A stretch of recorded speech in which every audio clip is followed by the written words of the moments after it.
Hello everyone, আসসালামু আলাইকুম। কেমন আছেন? আমি তো ভালো আছি আলহামদুলিল্লাহ। সকাল কিংবা বাচ্চাদের টিফিনে একটা স্ন্যাক্স হলে মন্দ কি? তো আমি আজকে একটা স্ন্যাক্স তৈরি করেছি। চলুন যাই, আমি কিভাবে স্ন্যাক্সটা তৈরি করেছি আজকে আপনাদের সাথে শেয়ার করব। স্ন্যাক্সটা তৈরি করার জন্য আমি ময়দা দিয়ে একটা ডো তৈরি করে নেব। এর জন্য আমি 2 কাপ ময়দা দিয়ে দিলাম, স্বাদ মতো লবণ দিয়ে দিলাম, আমি এর মধ্যে প্রয়োজন মতো কালো জিরা দিলাম, সামান্য তেল দিয়ে এগুলোকে আমি ভালোভাবে মিশিয়ে নিব। আমি এগুলোকে ভালোভাবে একসাথে মিশিয়ে নেওয়ার পর আমি এই যে মুট করার পর একসাথে দলা পাকিয়ে আছে। তো এভাবে হলে বুঝতে পারবেন আপনাদের ডোটা পারফেক্ট হবে। ডোটা তৈরি করার জন্য আমি 2 কাপ ময়দার সাথে 2 কাপ পানি নিয়েছি। এই পর্যায়ে আমি অল্প অল্প পানি দিয়ে ভালোভাবে ময়ান করে নিয়েছি। একসাথে পানি দেওয়া যাবে না, অনেকের হয়তো বা পানি বেশি অথবা কম লাগতে পারে, আটার উপর বা ময়দার উপর ডিপেন্ড করবে। আমি 2 কাপ নিয়েছি, আমার এতেই পারফেক্ট হয়েছে। ডোটা বেশি শক্তও রাখা যাবে না, আবার নরমও করা যাবে না। নরম করলে দেখা যাবে আপনি যে শেপ দিতে চাচ্ছেন সেই শেপে আসবে না। শক্ত করলে এটা বানাতে কষ্ট হয়। তো আমি এ পর্যায়ে ডোটা ভালো করে ময়ান করে সামান্য তেল দিয়ে আমি এটা ঢাকনা দিয়ে একপাশে রেখে দেব। ডোয়ের জন্য আমি একটা পুর তৈরি করব, এই জন্য আমি একটা কড়াই দিয়ে বসিয়ে দিলাম। এর মধ্যে আমি পরিমাণ মতো বাটার দিয়ে দিলাম। আমি এখন সামান্য পরিমাণ রসুন কুচি দিয়ে দিব। বাটারের সাথে রসুন কুচির একটা সুন্দর ফ্লেভার আসে, আমার কাছে খুবই ভালো লাগে। তো আমি রসুনটাকে ভেজে ব্রাউন করে নিব। আমি দিনের বেলা ভয়েস দিতে পারি না, রাস্তার পাশে বাসা হওয়ার কারণে অনেক নয়েজ হয়। রাতের বেলায় এই যে কুকুর ডাকছে, আমার কিছুই করার নেই। তো আমি এর মাঝখানে দিয়ে দিলাম পেঁয়াজ কুচি, সামান্য পরিমাণ মরিচ কুচি। তো ঝালটা যার যার রুচির উপর ডিপেন্ড করে মিক্সড করবেন। আমি ফ্রোজেন করা পেঁয়াজগুলিও দিয়ে দিলাম।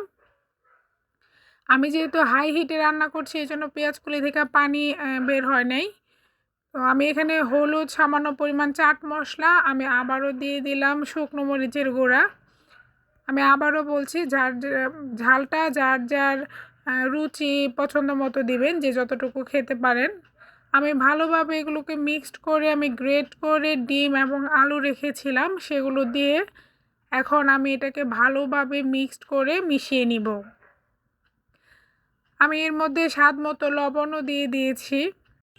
আমি ধনিয়া পাতা দিয়ে এই পর্যায়ে আমি এটাকে উঠিয়ে নিব।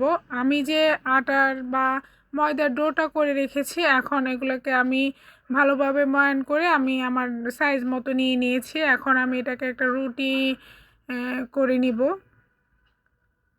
রুটিটা যতটুকু সম্ভব ততটুকু পাতলা করে নিতে হবে। তা আমি ভালোভাবে পাতলা করে নিয়েছি। এই যে দেখুন, আমি পুরুত্বটা দেখিয়ে দিলাম।